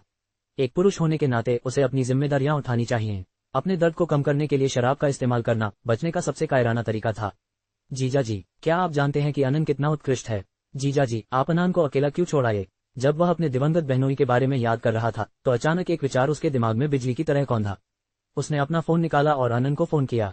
किसी ने फोन नहीं उठाया। झांग जियान ने सोचा कि शायद वो सो रही होगी। आखिरकार देर हो चुकी थी और आनन हमेशा से ही अपने शेड्यूल का सख्त पालन करती थी। इसे भूल जाओ, वह उसे कल याद दिला देगा। उसने अपने आप को दोषी ठहराया। पिछले कुछ दिनों से चल रही वैवाहिक परेशानियों ने उसे इतनी महत्वपूर्ण बात भुला दी थी। जैसे ही शराब का नशा चढ़ा, झांग जियान सड़क के किनारे फूलों की क्यारी पर टिककर सो गया। सुबह सुबह कोहरे ने छोटे से शहर को ढक लिया और जैसे जैसे सूरज उगने लगा, कोहरा धीरे धीरे छंटने लगा और एक नए दिन का आगाज हुआ। राहगीर जल्दी जल्दी आगे बढ़ रहे थे। फूलों की क्यारी के पास लेटे शराबी को देखकर नाक सिकोड़ रहे थे और गुजरते समय उससे बच रहे थे। तभी शराबी की जेब में रखा मोबाइल फोन जोर जोर से बजने लगा, लेकिन उसकी ओर से कोई प्रतिक्रिया नहीं हुई। दूसरे रिंग पर एक बेदाग सफेद स्नीकर कीचड़ भरे गड्ढे से होकर गुजरा। नीचे झुकते हुए दो पीली पतली उंगलियों ने शराबी की जेब में हाथ डाला और फोन निकाल लिया। नमस्ते। एक गर्म युवा आवाज, थोड़ी कर्कश, एक अनोखी स्पष्टता के साथ लाइन पर आगे बढ़ रही थी। दूर से उगता हुआ सूरज धीरे धीरे धुंध को हटा रहा था, अंधकार को दूर कर रहा था और दुनिया में पुनः प्रकाश ला रहा था। शेन युआन ने थोड़ा सा भौहें सिकुड़ी और फोन की ओर देखा। ये वास्तव में उसके चाचा का नंबर था। तो फिर एक अजनबी इसका जवाब क्यों दे रहा था? तुम अनन हो ना? फोन का मालिक नशे में धुत होकर सड़क किनारे बेहोश पड़ा है। वह भी तुम्हारा फोन नहीं उठा सकता। तुम्हारा उससे क्या रिश्ता है? लड़के की गर्मजोशी भरी आवाज धैर्य से भरी हुई थी। शेन युआन की सांसें क्षण भर के लिए अटक गईं, लेकिन उसने जल्दी से खुद को संभाला और एक एक शब्द का जवाब देते हुए कहा, वह मेरे चाचा हैं। कृपया उन्हें अस्पताल ले जाने में मदद करें। कोई जल्द ही आएगा। क्या मुझे आपका नाम और संपर्क जानकारी मिल सकती है? लड़का धीरे से हंसा। चिंता मत करो, वह बस सो रहा है, कोई गंभीर बात नहीं है। लेकिन सुरक्षा के लिए मैं उसे अस्पताल ले जाऊंगा। मेरा नाम रोंग जियानिंग है। ओह, और मैं कोई धोखेबाज नहीं हूँ। रोंग जियानिंग। ये नाम शेन युआन के दिल में घर कर गया, मानो उसने इसे पहले कहीं सुना हो। किसी कारणवश लड़के की आवाज में एक जादुई आकर्षण था जो उसके दिल को झकझोर रहा था और उसे उथल पुथल कर रहा था। आवाज और नाम दोनों ने एक अजीब सी अनुभूति पैदा की। अध्याय 35:034 अंतरिक्ष समय पुनरावलोकन। 120 आपातकालीन वाहन दहाड़ते हुए आया, फिर दहाड़ते हुए चला गया। जांच के बाद झांग जियान के चेहरे पर चोटों के अलावा उसके शरीर में तेज बुखार के लक्षण दिखाई दिए, जो संभवतः नशे में होने के कारण बाहरी हवा के संपर्क में आने से सर्दी लगने के कारण हुआ था। इसके अलावा कोई बड़ी समस्या नहीं थी। सुरक्षा की दृष्टि से डॉक्टर ने एक दिन तक अस्पताल में निगरानी में रहने की सलाह दी। शुल्क का भुगतान करने और वापस लौटने के बाद रोंग जियानिंग ने एक सादे कपड़े पहने मध्यम आयु वर्ग की महिला को अस्पताल के कमरे के प्रवेश द्वार पर टहलते हुए देखा। रोंग जियानिंग ने कुछ सोचा और धीरे से आगे बढ़कर बोला, नमस्ते, क्या आप श्री झांग जियान के परिवार के सदस्य हैं? महिला ने पीछे मुड़कर अपने सामने खड़े युवक को देखा और तेज सांस ली। वह युवक औसत कद का था। उसने हल्के नीले रंग की जीन्स के साथ एक बड़ी सफेद हुडी पहन रखी थी। उसकी पतली काया उसकी साफ और कोमल भौहों और आंखों से स्पष्ट दिख रही थी। भोर में सूर्य की पहली किरण की तरह ताजा और उज्ज्वल। गर्मियों की तपिश अभी अभी समाप्त हुई थी और भीषण गर्मी के दिन अभी भी जारी थे, फिर भी युवाओं की रूढ़िवादी पोशाक किसी तरह हवा के झोंके की तरह ताजगी भरी सौम्यता का एहसास करा रही थी। विशेषकर जब उसकी आंखें आपकी आंखों से मिलती थीं, तो ऐसा महसूस होता था मानो आपका पूरा शरीर किसी पहाड़ी झरने की धारा में भीग गया हो तथा एक अवर्णनीय आराम की अनुभूति आप पर छा जाती थी। महिला वहां स्तब्ध होकर चुपचाप खड़ी रही और युवक ने उसे कोई जल्दी नहीं दी, बल्कि धैर्यपूर्वक उसके स्वयं ही स्पष्ट हो जाने की प्रतीक्षा करता रहा। हाँ, झांग जियान मेरी चचेरी बहन है। मैं अनान का फोन आने के बाद आई हूँ। उसने मुझे पहले ही सब कुछ बता दिया है। धन्यवाद, मिस्टर रोंग। लुओवान को थोड़ी शर्मिंदगी महसूस हुई जब उसे एहसास हुआ कि वह एक ऐसे लड़के को घूर रही थी जो उसके बेटे से ज्यादा बड़ा नहीं था। कितनी शर्मनाक बात है। कोई परेशानी नहीं हुई। डॉक्टर ने उनकी जांच कर ली है। श्री झांग की सेहत में कोई गंभीर समस्या नहीं दिख रही है, लेकिन एहतियात के तौर पर डॉक्टर ने उन्हें एक दिन के लिए अस्पताल में भर्ती रहने की सलाह दी है। ये लीजिए श्री झांग का फोन नंबर और दी गई फीस की रसीद, कृपया ले लीजिए। 98.6% सटीकता के साथ पेटीएम शेयर मूल्य का एआई विश्लेषण। पीपी स्टॉक पब फ्यूचर द्वारा विज्ञापन। लुओवान ने पारदर्शी फोल्डर स्वीकार किया, बिल पर लिखे नंबरों पर नजर डाली और अपना बटुआ निकालते हुए कहा, मैं आपकी मदद की सच्ची कद्र करती हूँ। मैं आपको तुरंत इलाज का खर्चा चुका दूंगी। बाद में दोपहर के भोजन के लिए मैं। लुओवान ने ऊपर देखा, लेकिन युवक पहले ही गायब हो चुका था। क्या आजकल के युवा वाकई इतने दयालु और निस्वार्थ हैं? उन्होंने तो इलाज का खर्च भी चुकाने से इनकार कर दिया। लुओवान ने शेन युआन को स्थिति समझाने के लिए फोन किया और कुछ देर रुककर कहा, श्री रोंग सचमुच एक अच्छे इंसान हैं। ज्यादातर लोग मुसीबत के डर से सड़क पर गिरे हुए शराबी आदमी से दूर रहते हैं। उन्होंने न सिर्फ झांग जियान को अस्पताल पहुंचाया, बल्कि उसके इलाज का खर्च भी पहले ही चुका दिया। मैंने उन्हें पैसे लौटाने की कोशिश की, लेकिन उन्होंने एक पैसा भी नहीं लिया। आज भी इस दुनिया में उनके जैसे नेकदिल लोग मौजूद हैं। मैं समझ गया आंटी। अगले कुछ दिनों तक अंकल का ख्याल रखने के लिए धन्यवाद। इसमें कोई परेशानी वाली बात नहीं है। तुम्हारे चचेरे भाई ने पहले भी मेरी बहुत मदद की है, अब मेरे लिए भी उसकी मदद करना उचित ही है। तुम्हें इसके लिए परेशान होने की जरूरत नहीं है। अल्पविराम। रोंग जियानिंग अस्पताल से बाहर निकला और सड़क के उस पार एक फूलों की दुकान में चला गया। जब वह बाहर निकले तो उनके हाथों में दो गुलदस्ते थे, एक गुलनार का और दूसरा पीले और सफेद गुलदाउदी का। ऊपर की शाखाओं के बीच से हल्की धूप छनकर आ रही थी और फूलों पर हल्की सी पड़ रही थी। इस समय गर्मी अभी तक नहीं बढ़ी थी। ये दिन का सबसे ठंडा समय था और सूर्य की रोशनी हर चीज पर एक धुंधली गर्माहट फैला रही थी। रोंग जियानिंग फूलों को लेकर सड़क के किनारे आराम से टहल रहा था और वहां से गुजरने वाले पैदल यात्री उसकी ओर देखे बिना नहीं रह पा रहे थे। ये केवल युवक का आकर्षक शरीर, रूप और आचरण ही नहीं था, बल्कि उसकी बेमेल पोशाक भी थी, जो उसे और भी अधिक अलग बना रही थी। जबकि बाकी सभी लोग बिना आस्तीन की शर्ट और टैंक टॉप पहनकर गर्मी से जूझ रहे थे, वहीं अकेले युवक ने लंबी आस्तीन और पैंट पहनकर परंपरा को चुनौती दी। उत्सुक निगाहों को अनदेखा करते हुए वह शांतिपूर्वक और बिना किसी जल्दबाजी के चलता रहा। तभी उसका फोन बजा। उसने स्क्रीन पर नजर डाली और सहज ही अपनी नाजुक भौहों के नीचे भौहें सिकोड़ लीं। जब उन्होंने कॉल को अनसुना कर दिया तो दूसरी तरफ मौजूद व्यक्ति लगातार बोलता रहा, हार मानने को तैयार नहीं था। एक असहाय आह भरते हुए उसने अंततः फोन अपने कान पर लगाया। अब तुम कहाँ भाग गए? क्या तुम्हें पता भी है कि कल हस्ताक्षर समारोह है? राष्ट्रपति डिंग को तुमसे बहुत उम्मीदें हैं और उन्होंने तुम्हें स्टारडम तक पहुंचाने के लिए ही एक युवा समूह की स्थापना की है। अपना मौका हाथ से मत जाने दो। पब फ्यूचर द्वारा विज्ञापन। पब फ्यूचर विज्ञापन। युवक ने अपनी गति रोककर ऊपर चमकती हुई सूर्य की रोशनी की ओर देखा। आज मेरी दादी की पुण्यतिथि है। फोन पर महिला चुप हो गई। कल इसी समय तुम्हें वापस आना होगा, वरना तुम देखोगे कि मैं तुम्हारे साथ क्या करता हूँ। इन शब्दों के साथ ही कॉल अचानक समाप्त हो गई। रोंग जियानिंग ने अपना फोन वापस अपनी जेब में रख लिया। अब उसके चेहरे पर हल्की सी भी मुस्कान नहीं थी, उसकी जगह एक अटूट उदासीनता छा गई थी। अल्पविराम। शेन युआन ने फोन रख दिया। तभी अचानक मेमो ऐप से एक नोटिफिकेशन सामने आ गया। महीनों पहले दर्ज किए गए इवेंट रिमाइंडर को देखते ही वह पूरी तरह से स्तब्ध रह गई।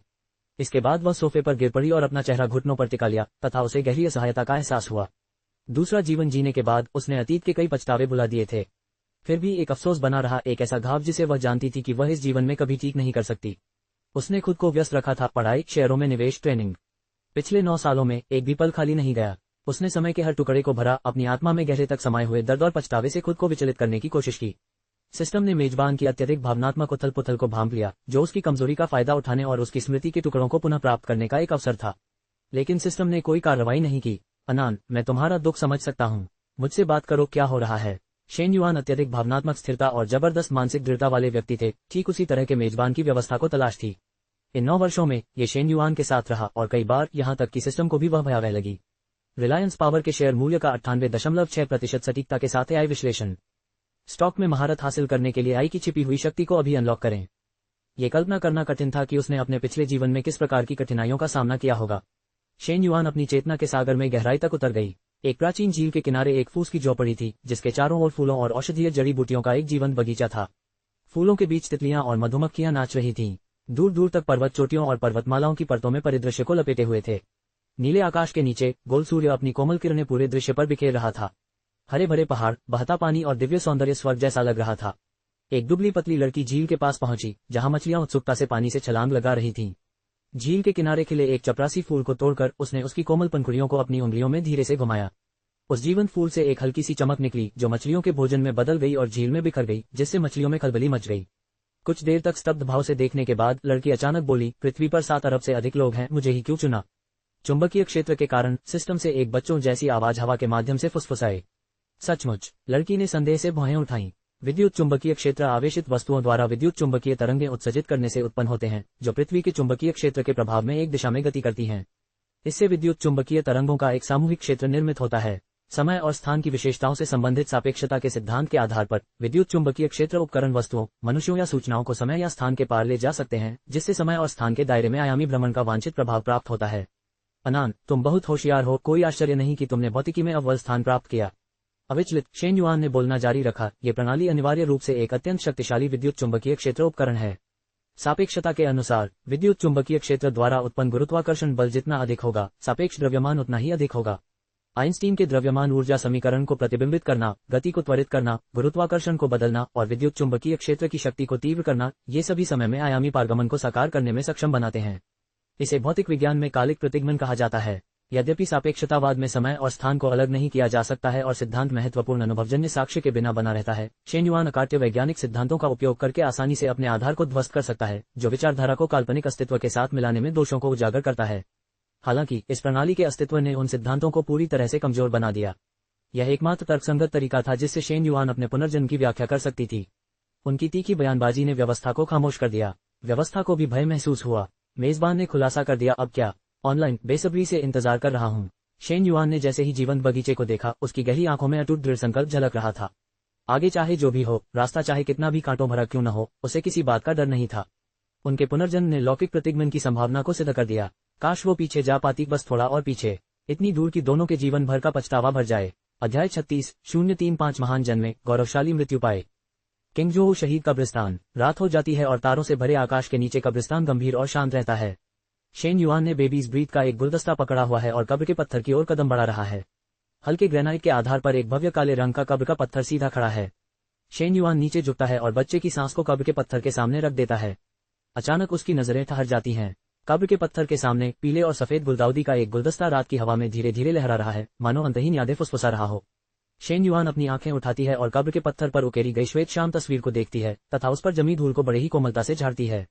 फोटो में दिख रहे व्यक्ति की भौहें तीखी और आंखें चमकदार हैं। वह बेहद खूबसूरत है, उसकी निगाहें तेज हैं, यहाँ तक कि वृद्ध फोटो में भी उसके असाधारण आकर्षण और परिष्कार को महसूस किया जा सकता है। और फिर भी वह हमेशा के लिए सबसे खूबसूरत उम्र में स्थिर हो गया है। न तो एक भी झुर्री आई है, न ही उसने अपनी कनपटियों को सफेद होते देखा है। तो इस दुनिया में अभी भी ऐसे लोग हैं जो आपको याद करते हैं। शेन युआन फलों का प्रसाद और एक मोमबत्ती का इंतजाम करता है। रात की हवा में मोमबत्ती की रोशनी धीरे धीरे टिमटिमा रही है और कब्र के पत्थर पर उकेरे गए आदमी के चेहरे के भाव लगभग स्पष्ट दिखाई दे रहे हैं। शेन युआन की आंखें भर आईं। वह कब्र के पत्थर के सामने घुटनों के बल बैठ गई और तस्वीर में दिख रहे खूबसूरत आदमी को घूरते हुए लगातार बुदबुदा रही थी। दुनिया बहुत बड़ी है, लेकिन वह बेघर है। जब भी उसे ऐसा महसूस होता है कि उसके साथ अन्याय हुआ है, वह दुखी है या खोई हुई है, तो वह यहाँ आकर अपने पिता से जीवन में आने वाली कठिनाइयों और अन्याय के बारे में बात करती है। वह कब्र के पत्थर से टिककर रात भर सोती रहती है। जब भोर की पहली किरणें उस पर पड़ती हैं, तो वह अपने आंसू पोंछती है और नए दिन का सामना पूरी ताकत से करती है। AI analysis of VDL share price with 98.6% accuracy. Stock analysis है। पब फ्यूचर द्वारा विज्ञापन। जीवन के सफर में शेन युआन को एक बार अपने पिता द्वारा उसे अकेला छोड़ दिए जाने पर बहुत गुस्सा आया था। लेकिन यह वही पिता थे जिन्होंने अपने आदर्शों के लिए अपनी जान कुर्बान करके शेन युआन को जीवन का अर्थ और मूल्य सिखाया। ठीक वैसे ही जैसे उनकी कब्र पर खुदा हुआ शिलालेख है, एक महान जीवन, एक सम्मानजनक मृत्यु। भले ही जीवन चींटी की तरह नाजुक हो, फिर भी उसमें अदम्य साहस होना चाहिए। क्षितिज पर तारे टिमटिमा रहे हैं। रात के आकाश के नीचे शांत कब्रिस्तान में केवल लड़की की धीमी बुदबुदाहट हवा में धीमी पड़ रही है। अल्पविराम। रात में क्रिस्टल की तरह साफ ओस की बूंदें चुपचाप नीचे उतरती हैं और भोर की चमक के साथ कोमल पत्तियों और तनों से फिसल जाती हैं। क्षण भर में तैरते बादल और क्षणिक समय बीतने की गवाही देते हैं। एक शांत सुबह धीरे धीरे आ रही है। नींद में कब्र के पत्थर के सहारे झुकी हुई शेन युआन ने अचानक अपनी आंखें खोल दी। सुबह की धूप उसके शरीर पर बेरोक-टोक पड़ती है। शेन युआन सहज रूप से अपनी आंखें सिकोड़ लेती है। उसके मन में दुष्वप्न के टुकड़े धीरे धीरे शून्य में विलीन हो जाते हैं। शेन युआन अपनी थोड़ी अनियमित सांस को स्थिर करती है। उसे बुरा सपना देखे हुए काफी समय हो गया है। वह अब सपने की बारीकियों को याद नहीं कर सकती, केवल अस्पष्ट छायादार छापे ही याद हैं। बचपन के संघर्ष, मनोरंजन उद्योग में अपमानजनक उत्पीड़न और वह ठंडी सर्दियों की रात। चाहे गर्मियों की सुबह कितनी भी गर्म क्यों न हो, शेन युआन को अभी भी हड्डियों को कंपा देने वाली ठंड महसूस हो रही है, मानो उसका खून भी जम गया हो। अगली सुबह एक सड़क सफाईकर्मी को सड़क किनारे एक महिला का शव जमी हुई अवस्था में मिला। समुदाय ने उसके अवशेष एकत्र किए और उसे दफना दिया। उसकी कब्र पर लिखे शब्द अपने संक्षिप्त रूप में उसके पूरे जीवन काल का सार थे। सपने में रोशनी और रंगों की अजीब परस्पर क्रिया के बीच शेन युआन ने अपना धुंधला सिर हिलाया। कोई व्यक्ति अकेले ही कब्र के पत्थर पर आया और बेबीज ब्रीथ का एक गुलदस्ता नीचे रख दिया।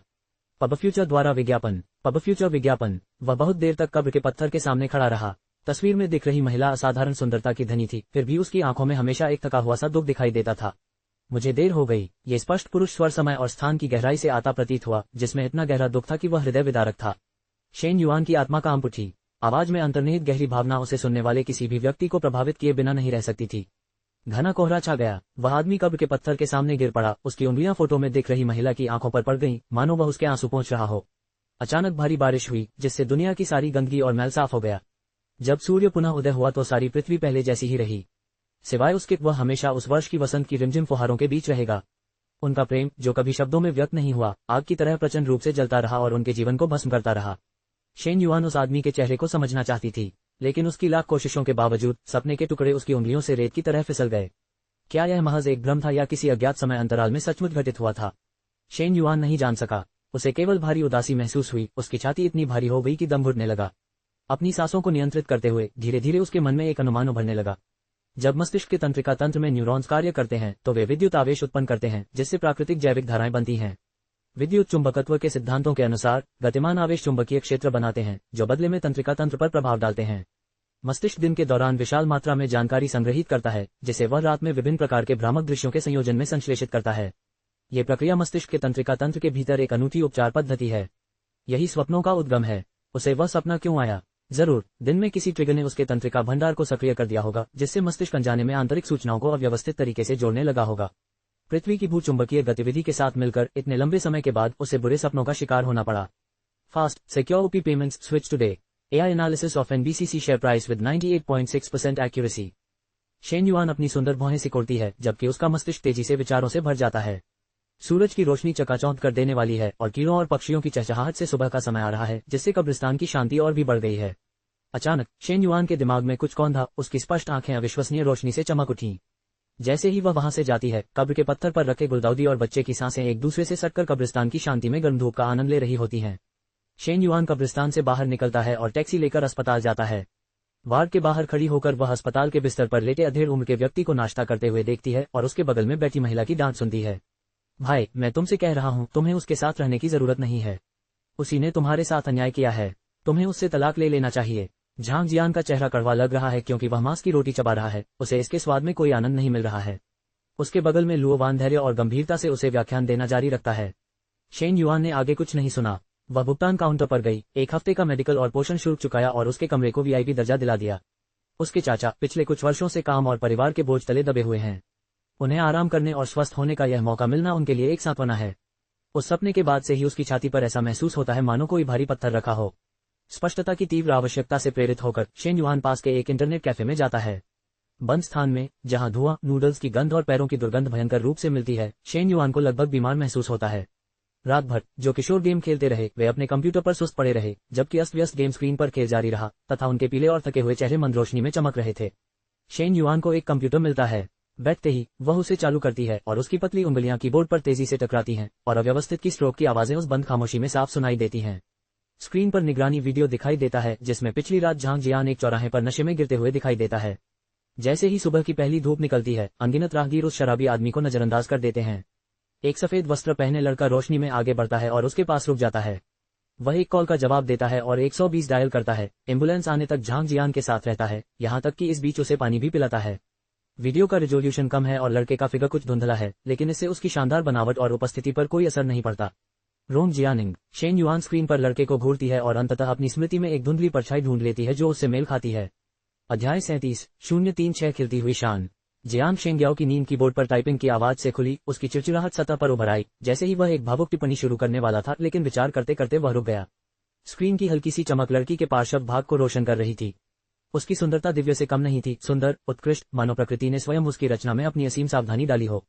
उस क्षण जियांग शेंग्याओ के दिमाग में केवल एक ही विचार गूंज रहा था, कोई सांस्कृतिक परिष्कार नहीं, लानत ही सब कुछ कह देता है।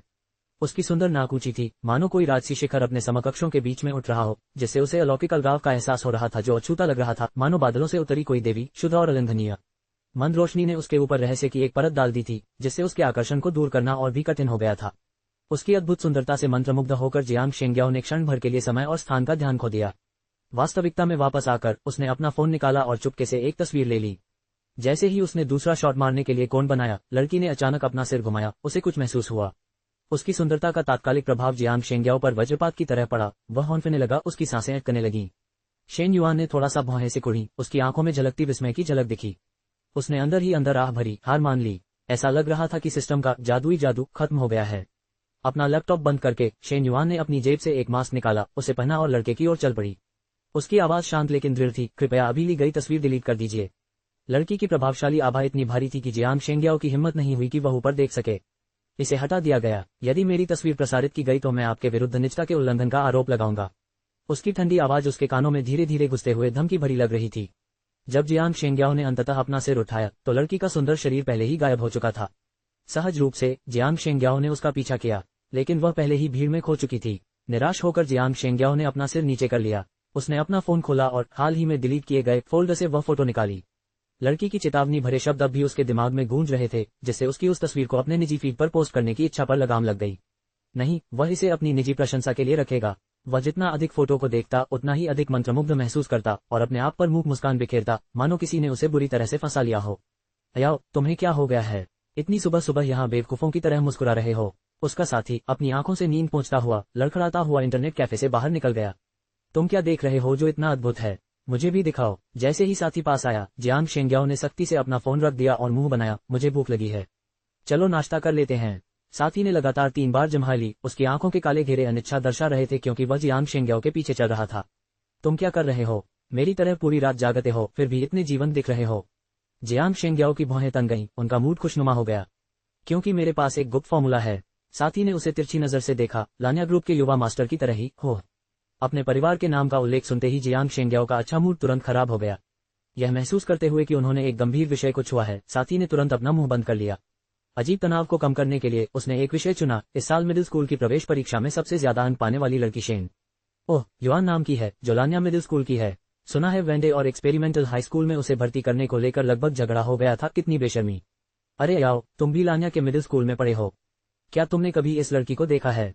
क्या ये सुंदर है? जियांग शेंग्याओ के दिमाग में एक धुंधली आकृति घूम गई। बेशक वह शेन युआन को जानता था, वह प्राथमिक स्कूल के बाद से ही नंबर 1 स्थान से कभी नहीं हिली थी, एक निर्विवाद सुपर स्कॉलर। उसके बारे में उसकी बस यही धारणा थी कि वह बेहद दुबली पतली है, उसकी तीखी नाक पर मोटे काले फ्रेम का चश्मा लगा है और उसके बाल बेढंगे बॉब में कटे हुए हैं। कुल मिलाकर कुछ भी उल्लेखनीय नहीं। वह हमेशा अपने में ही सिमटी रहती थी, संकोची, मिलनसार नहीं, एक क्लासिक अंतर्मुखी किताबी कीड़ा। फिर भी किसी तरह उस देवी का विचार उसकी स्मृति में कौंध गया, जो कुछ समय के लिए इंटरनेट कैफे काउंटर पर उपस्थित हुई थी। क्षण भर के लिए उनकी आकृतियां एक दूसरे से ओवरलैप हो गईं। जियांग शेंग्याओ ने प्रसन्नतापूर्वक उपहास किया। असंभव, शेन युआन एक मेहनती बेवकूफ से अधिक कुछ नहीं थी। उसके ग्रेड के अलावा प्रशंसा करने के लिए उसके पास कुछ भी नहीं था। लेकिन उसकी देवी अब वह पूरी तरह से एक अलग दुनिया थी। ठंडी, लुभावनी, सुंदर, उसकी आवाज स्वर्ग से एक राग थी। शेन युआन की तुलना कैसे की जा सकती है? अल्पविराम, अंक अपर्याप्त हैं, मतिभ्रमकारी औषधि मोचन के लिए उपलब्ध नहीं है। कृपया अपने अंक बढ़ाने के लिए और अधिक प्रयास करें, मेजबान। शेन युआन ने निराशा की सांस छोड़ी। उसके सारे अंक क्यू बाउतान की सहायता करने में खर्च हो गए थे, जिससे वह पूरी तरह से कंगाल हो गई थी, यहाँ तक कि सिस्टम के स्टोर में सबसे सस्ता हेलुसिनोजेनिक पोषण भी खरीदने में असमर्थ थी। हाँ, 10 मिलीलीटर हेलुसिनोजेनिक पोषण 1 महीने तक चल सकता है, लेकिन इसकी कीमत 30 अंक है, जो स्टोर में सबसे कम कीमत वाली वस्तु है। वर्तमान में शेन युआन के पास केवल 18 अंक थे, जिनमें से 6 सिस्टम के दैनिक साइन इन बोनस थे। क्या आप मुझे छूट नहीं दे सकते? व्यवस्था ने उसे निर्दयतापूर्वक अस्वीकार कर दिया। शारीरिक प्रगति के जरिए अपने अंक बढ़ाना स्पष्ट रूप से असंभव था, बहुत समय लेने वाला। प्रतिस्पर्धी प्रतियोगिताएं भी कोई शॉर्टकट नहीं थी। क्या वह सचमुच अगले कुछ दिनों तक इसी चेहरे के साथ दुनिया का सामना करने वाली थी?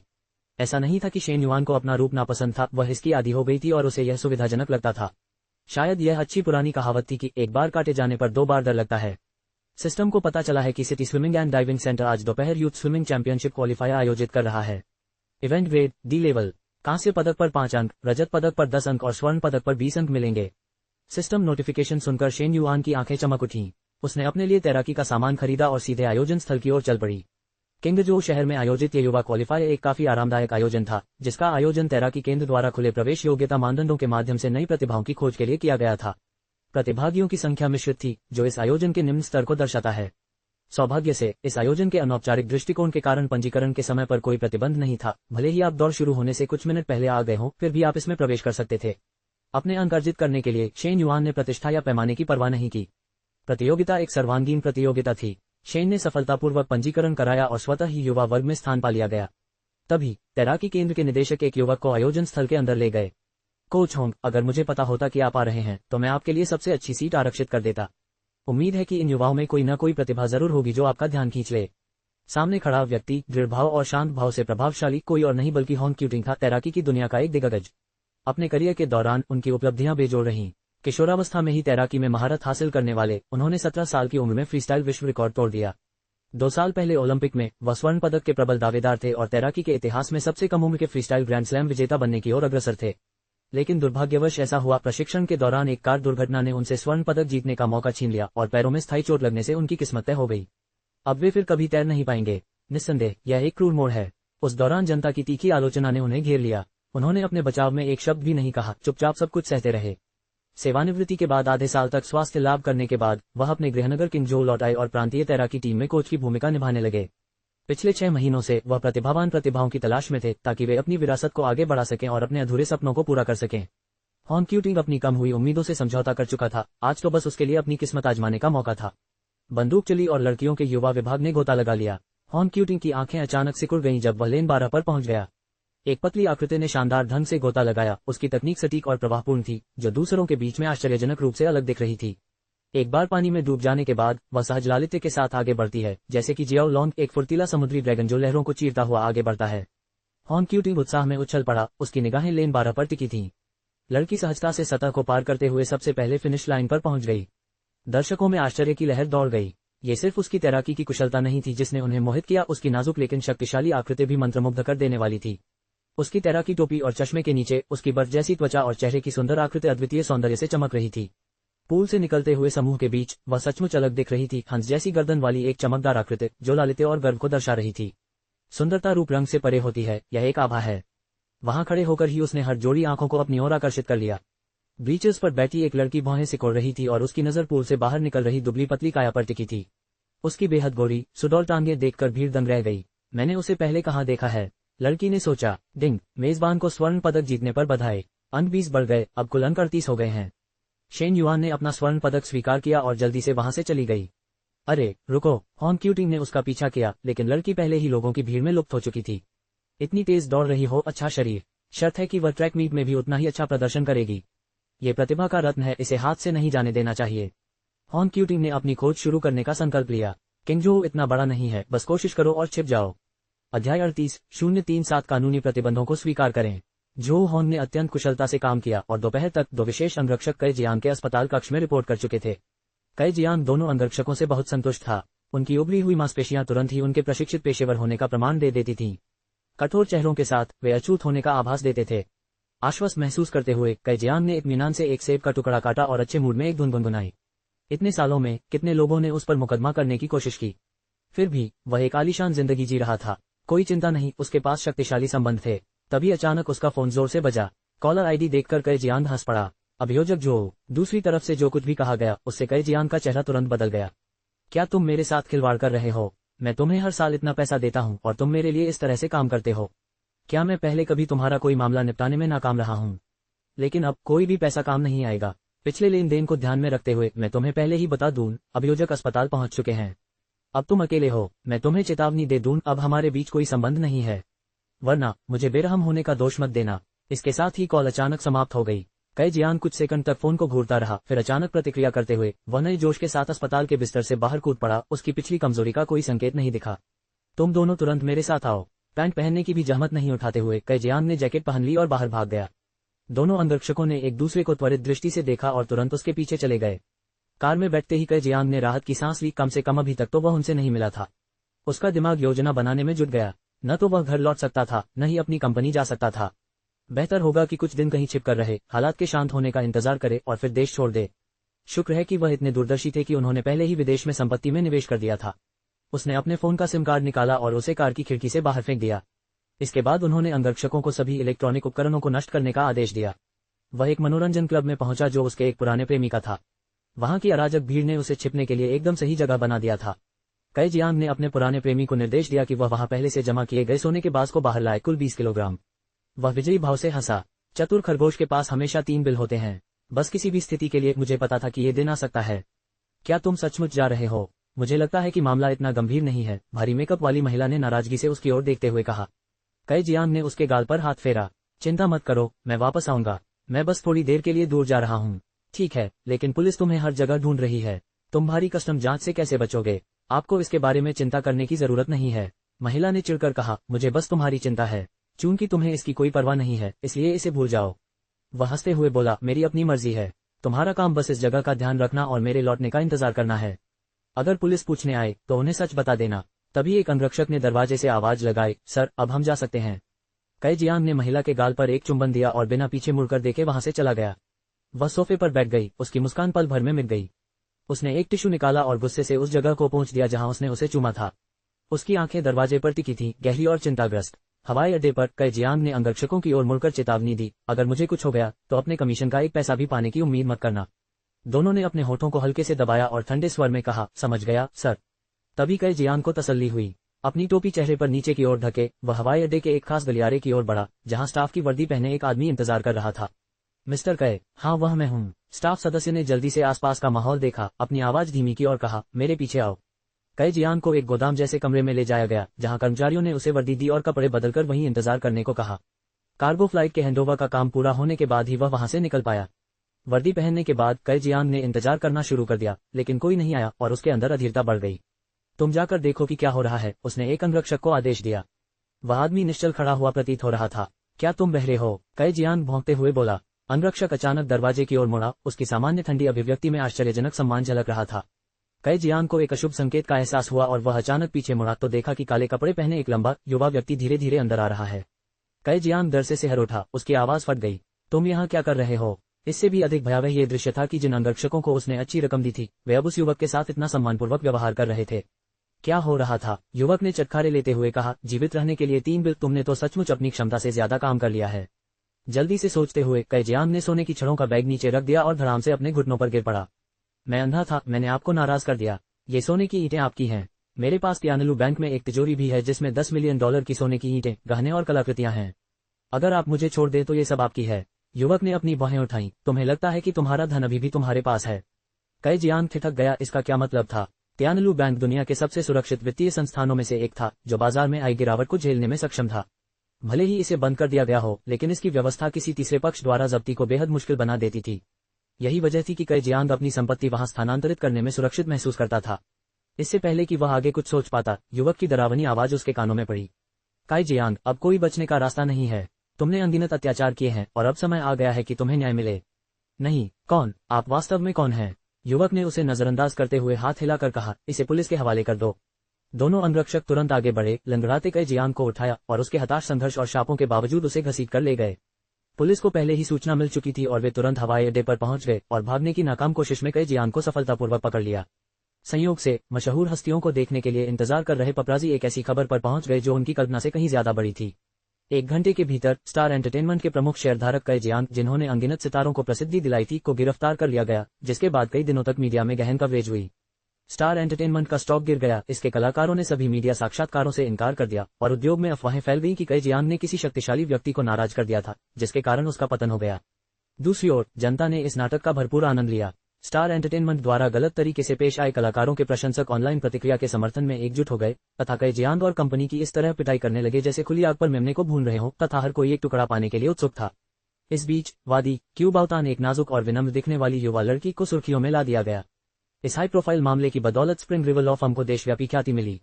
इसके तुरंत बाद स्प्रिंग रिवर लॉ फर्म ने स्टार एंटरटेनमेंट के क्यूई बाउटन के साथ अनुबंध की शोषणकारी शर्तों को जारी कर दिया, जो 10 साल की अवधि की थी, जिसमें पहले 5 वर्षों के लिए 5% लाभ हिस्सेदारी और उसके बाद 10% की हिस्सेदारी थी, जिससे लोग इसके शिकारी स्वभाव से हैरान रह गए। कई जियांग द्वारा क्यू बाउतान को अनुबंध पर हस्ताक्षर करने के लिए मजबूर करने की रिकॉर्डिंग सामने आई, साथ ही उसे नुकसान पहुंचाने के असफल प्रयासों के दस्तावेज भी सामने आए। जनता की भावना अत्यधिक नकारात्मक थी और कई जियांग और स्टार एंटरटेनमेंट दोनों की प्रतिष्ठा को सुधारना असंभव था। अंततः क्यू बाउतान ने स्प्रिंग रिवर लॉ फर्म के वकील हेलियनजी को कई जियांग के खिलाफ कई अपराधों की सूची दर्ज करने का काम सौंपा। अब कानून का फैसला उनका इंतजार कर रहा था। जब जी शियाओ ने कई जियांग के पतन के बारे में सुना तो वह जू लैंग और जी बेचुन के लिए जमानत सुरक्षित करने की कोशिश में व्यस्त थी। लेकिन अफसोस, इस मामले को बेहद गंभीर माना गया, जिसमें हत्या का गंभीर आरोप शामिल था। उनके अथक प्रयासों के बावजूद अंततः ये प्रयास विफल रहा। ऐसे निर्णायक क्षण में कोई भी अनुभवी पेशेवर जोखिम लेने को तैयार नहीं था। कई जियांग ने आखिर किसको पार किया? समझ से परे कारणों से जी शियाओ कांप उठी। उसे अचानक ऐसा महसूस हुआ कि एक अदृश्य हाथ पर्दे के पीछे से सब कुछ संचालित कर रहा है। पहली नजर में स्टार एंटरटेनमेंट और शू लैंग जी बेचुन से जुड़े मामले बिल्कुल असंबंधित लग रहे थे, लेकिन गहराई से सोचने पर यह मामला हेलियनजी से जुड़ा हुआ लग रहा था। क्यूई बाउतान केवल एक दयनीय लड़की थी, शक्तिहीन और प्रभावहीन। हेलियनजी उसकी सहायता करने के लिए अपने रास्ते से क्यों हटेगा? वे चतुर वकील कभी परोपकारिता से प्रेरित नहीं होते थे। अगर कोई लाभ न होता तो वे कोई काम नहीं करते थे। हेलियनजी ने जी बेचुन का प्रतिनिधित्व करने से इनकार कर दिया था, लेकिन जी शियाओ अभी भी यह स्वीकार नहीं कर सकती थी कि जी परिवार का साम्राज्य ढह रहा था, भले ही उनकी प्रतिष्ठा वकीलों को दूर कर रही थी। कोई व्यक्ति स्पष्ट रूप से छुपकर सब कुछ नियंत्रित कर रहा था, जिसका उद्देश्य जी परिवार को घुटने टेकने पर मजबूर करना था। हेलियनजी और क्यू बाउटन को इस छिपे हुए व्यक्ति द्वारा निर्देश दिया गया होगा। गहराई से विचार करने के बाद जी शियाओ ने निष्कर्ष निकाला कि यह छायादार आकृति केवल अमोस ही हो सकती है। ये रहस्यमय युवक अचानक ही परिदृश्य में आया था और उसने अपने चाचा के प्रतिद्वंद्वी झाओ हाओतियान को जी ग्रुप का नया अध्यक्ष बनने में सहायता की थी। ये शुरू से ही एक सोची समझी योजना थी। क्या उसके चाचा को यह एहसास हुआ कि फैंग ग्रुप को हासिल करने की योजना बनाते समय वह पहले ही किसी और के जाल में फंस चुके थे? ये कहावत दिमाग में आई कि मैंटिस सिकाडा का पीछा करता है, उसे छुपी हुई गौरैया का पता नहीं चलता। जी शियाओ ने घृणा से अपने दांत भींच लिए, लेकिन अपने आक्रोश के बावजूद फिलहाल उसकी एकमात्र आशा यानजू पर ही टिकी हुई थी। अंततः यानजू के ठिकाने का पता लगाते हुए जी शियाओ दौड़कर वहां पहुंची। यान परिवार के बटलर ने बताया कि यानजू आज कार्यक्रम स्थल पर एक विदेशी मित्र की मेजबानी कर रही थी। जू लैंग की परिस्थितियों के बावजूद यानजू में अभी भी दूसरे आदमी से मिलने का साहस था। गुस्से से उबलती हुई जी शियाओ निजी कमरे में घुस गई। तुम्हारी हिम्मत कैसे हुई? जू लैंग मुसीबत में है और तुम यहाँ इस सुंदर लड़के के साथ छेड़खानी कर रही हो। लेकिन जब जी शियाओ ने युवक के सुनहरे बालों को चमकते हुए देखा तो वह बीच वाक्य में ही ठिठक गई। अमोस, तुम यहाँ क्या कर रहे हो? युवक ने अपनी भौहें उठाई। उसकी गहरी, मंत्रमुग्ध कर देने वाली नीली आंखें उसे ऐसे देख रही थी मानो वह स्नेह से भरा हो। एक क्षण के लिए जी शियाओ चकित और मंत्रमुग्ध महसूस करने लगी। यानजू का चेहरा उदास हो गया। श्री अमोस मेरे सम्मानित अतिथि हैं। आप यहाँ जबरन घुस आए और मेरे अतिथि के आराम में खलल डाला। अगर आप अमोस को संतोषजनक स्पष्टीकरण नहीं दे पाए जी शियाओ, तो मैं आपको आसानी से नहीं छोड़ूंगा। अध्याय 39:038 पहचान उजागर करना। पिछली बार यानजू ने जी परिवार में घुसकर उसके मुंह पर तमाचा जड़ दिया था। जी शियाओ के लिए यह एक असाधारण अपमान था। वह भला कैसे भूल सकती है? अब यानजू को अमोस के साथ हंसते और बातें करते देखकर जी शियाओ के मन में अचानक एक चौंकाने वाला संदेह उभर आया। यानजू, तुम में हिम्मत है। तुमने मेरे चाचा और जूलैंग को फंसाने के लिए बाहरी लोगों के साथ सांठगांठ की है और जी परिवार की संपत्ति हड़पने की साजिश रची है। हमने तुम्हारे साथ ऐसा क्या किया है कि तुम इतने निर्दयी हो? जी शियाओ की आंखें क्रोध से लाल थीं और वह उन्मादपूर्ण ढंग से चिल्ला रही थी। यानजू पहले तो हैरान हुई, लेकिन जल्दी ही उसे कुछ समझ आ गया और उसके सुंदर और सुरुचिपूर्ण चेहरे पर तिरस्कारपूर्ण व्यंग्य उभर आया। उसने जी शियाओ की ओर देखा तक नहीं, मानो वह महज एक तुच्छ राहगीर हो जो उसके ध्यान देने लायक नहीं हो। शी शियाओ, ये तुम्हारे उन्माद और पागलपन के लिए जगह नहीं है। अगर तुमने मेरे सम्मानित अतिथि को परेशान किया तो तुम्हें इसके परिणाम भुगतने की जहमत नहीं उठानी पड़ेगी। गार्ड्स, उसे बाहर निकालो। अंगरक्षकों ने लकड़ी के दरवाजे को धक्का देकर खोला और अंदर चले गए, जी शियाओ को खींचकर ले जाने के लिए तैयार। यानजू ने नीली आंखों वाले युवक की ओर मुड़ते हुए शर्म से कहा, श्रीमान अमोस, आपको ऐसा दृश्य देखने देने के लिए मैं क्षमा चाहती हूँ। युवक हल्के से मुस्कुराया, ये काफी मनोरंजक है। जी शियाओ ने अमोस की ओर इशारा करते हुए कहा, ये कैसा सम्मानित अतिथि है। जी परिवार की संपत्ति हड़पने की साजिश का मास्टरमाइंड यही है। तुम इसके लिए उसके साथ साजिश रच रहे हो, है ना? शू लैंग और जी परिवार को हमेशा से ही बर्बाद करने की योजना बना रहे हो। अंगरक्षकों ने जी शियाओ के हाथ उसकी पीठ के पीछे बांध दिए और उसे जबरदस्ती ले जाने के लिए तैयार हो गए। फिर भी हार न मानते हुए वह चिल्लाई, तुम्हारी चुप्पी साबित करती है कि तुम दोषी हो। यानजू, स्वर्ग से तुम्हें बिजली का झटका लगेगा। इस शोरगुल ने पास के निजी कमरों में बैठे मेहमानों का ध्यान आकर्षित किया, जो उत्सुकता से बाहर झांकने से खुद को नहीं रोक सके। यानजू ने ठंडी आवाज में कहा, उसे जाने दो। अंगरक्षकों ने अपनी पकड़ ढीली कर दी और जी शियाओ ने आत्मसंतुष्ट भाव से अपने हाथ झटक दिए। तो मैं गलत नहीं थी, है ना? यह अमोस संदिग्ध और षड्यंत्रकारी है। उसके साथ तुम्हारा गठबंधन कोई अच्छा नतीजा नहीं देगा। यानजू ने थोड़ा भौहें चढ़ाई, क्या तुम्हें पता भी है कि तुम क्या बकवास कर रहे हो? क्या तुम्हें मिस्टर अमोस की पहचान के बारे में कुछ पता है? ज़िशियाओ ने उपहास करते हुए कहा, मैं केवल इतना जानता हूं कि वह षड्यंत्रकारी मास्टरमाइंड है जो जी परिवार की संपत्ति हड़पने की कोशिश कर रहा है। वह युवक एक नाजुक चीनी मिट्टी के कप के साथ ध्यानमग्न होकर खेल रहा था। उसके सुंदर चेहरे से एक सुस्त हवा और ठंडी उदासीनता झलक रही थी। यानजू ने गहरी सांस ली और प्रत्येक शब्द को स्पष्ट रूप से बोलते हुए बोली, क्या आप सिलेन के मेईफी परिवार के बारे में जानते हैं? ज़िशियाओ इस बात से हैरान थी कि उसने मेईफी परिवार का जिक्र क्यों किया।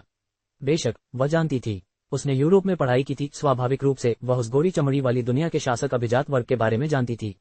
मेईफी एक ऐसा उपनाम जिसकी जड़ें प्राचीन काल से जुड़ी हैं और जिसका इतिहास 1000 साल से भी पुराना है। इस परिवार ने उपनिवेशीकरण और समुद्री अन्वेषण के युग में पूंजी परिवर्तन के खेल में असाधारण सफलता हासिल की थी। 1000 वर्षों की ऐतिहासिक प्रगति के माध्यम से वे सहजता से कुलीन वर्ग से विशाल पूंजी साम्राज्यों के मुख पर्दे के पीछे के नियंत्रकों में परिवर्तित हो गए। ये कहा जा सकता है कि उपनाम मेईफी स्वयं शक्ति और धन के शिखर का प्रतीक था। ये विश्व स्तर पर सबसे पुराना धन वंश भी था। रहस्यमय और दुर्जय। हालांकि परिवार की असली उत्तराधिकारी शाखा एक सदी पहले ही विलुप्त हो चुकी थी। सार्वजनिक रूप से सक्रिय शाखाएं मेईफी परिवार की एक दूरस्थ शाखा मात्र थीं। इस शाखा के मुखिया डेला मेफी एक विश्व प्रसिद्ध निवेशक थे जिनके पास अकल्पनीय रूप से विशाल संपत्ति थी। उनकी 3 बेटियां और 2 बेटे थे, सभी असाधारण व्यक्ति थे। उनकी सबसे बड़ी बेटी सुला मेफी ने जिंगजी एंटरटेनमेंट की स्थापना की, जो एक विश्व स्तर पर प्रसिद्ध कंपनी है जिसने अनगिनत फिल्मों में निवेश किया, जिसमें ब्लॉकबस्टर विज्ञान फाइव प्रोडक्शन से लेकर भावनात्मक रूप से प्रेरित करने वाली कलात्मक कृतियां शामिल हैं, सभी प्रसिद्ध उत्कृष्ट कृतियां जिन्होंने दुनिया भर में सिनेमाई इतिहास पर अपनी छाप छोड़ी। उन्हें वैश्विक फिल्म इतिहास में एक अग्रणी हस्ती, सिनेमा की गॉडमदर के रूप में सम्मानित किया गया। मनोरंजन उद्योग में कोई भी सुला मेफी के नाम से परिचित होगा। विदेश में अध्ययन करते समय ज़िशियाओ की मुलाकात एक वरिष्ठ छात्र से हुई, जिसकी चाची ने इंटरनेशनल रॉयल मैनेजमेंट कॉलेज से स्नातक की उपाधि प्राप्त की थी और कठोर चयन प्रक्रियाओं को सहन करने के बाद मेईफी परिवार की सेवा में सफलतापूर्वक प्रवेश किया और वर्तमान में परिवार के अगले मुख्य प्रबंधक के रूप में पुराने बटलर का स्थान लेने की तैयारी कर रही थी। उन्होंने एक बार उस वरिष्ठ व्यक्ति के साथ अपने संबंधों का उपयोग करके सुला मेफी के करीब आने का सपना देखा था और उम्मीद की थी कि इस रिश्ते का लाभ उठाकर वे अंतर्राष्ट्रीय स्तर पर अपनी जगह बना सकेंगी। आखिरकार वैश्विक मंच बढ़ा था और वहां अधिक अवसर उपलब्ध थे। योजना अभी आकार लेना भी शुरू नहीं हुई थी कि जी परिवार पर मुसीबत आ पड़ी। बेशक मैं मेईफी परिवार को जानती हूँ, लेकिन मुझे यह मत बताओ, तुम ये दावा करने की कोशिश कर रही हो कि वह मेईफी परिवार का युवा स्वामी है। क्या मजाक है? अगर वह मेईफी परिवार से है तो मैं जरूर कोई शाही राजकुमारी हूंगी। ज़िशियाओ ने उपहासपूर्वक उपहास किया। यानजू ने केवल मुस्कुराकर उसकी ओर ऐसे देखा जैसे वह पूरी तरह मूर्ख हो। ज़िशियाओ की हंसी धीरे धीरे धीमी पड़ गई। नहीं, ये नामुमकिन है। उसने नीली आंखों वाले युवक को गौर से देखा। उसकी मिश्रित नस्ल की उत्कृष्ट विशेषताएं, उल्लेखनीय रूप से पीली त्वचा, उसकी हल्की सी दिखाई देने वाली हरी नसें जो नाजुक पीलापन का स्पर्श जोड़ रही थीं। डेला मेफी का एक सबसे छोटा बेटा था और अफवाहें फैली कि उसकी मां वह देश की एक महिला थी। हालांकि इस युवा स्वामी के बारे में अफवाह थी कि वह समय से पहले पैदा हुआ था, बहुत कमजोर था और चिकित्सा देखभाल के लिए हमेशा एकांत में रहता था। डेला ने उसे पूरी तरह से सुरक्षित रखा, जिससे बाहरी दुनिया को उसकी आवाज या रूप रंग के बारे में पूरी तरह से पता न चले। कोई भी अनजान व्यक्ति मेईफी परिवार का युवा स्वामी होने का नाटक कर सकता है ना? क्या आपको पता है कि अगर मेईफी परिवार को पता चल गया तो आपका कितना बुरा अंत होगा? युवक भावशून्य रहा। उसने अपनी भौं को थोड़ा ऊपर उठाते हुए पूछा, क्या आप मेईफी परिवार में किसी को जानते हैं?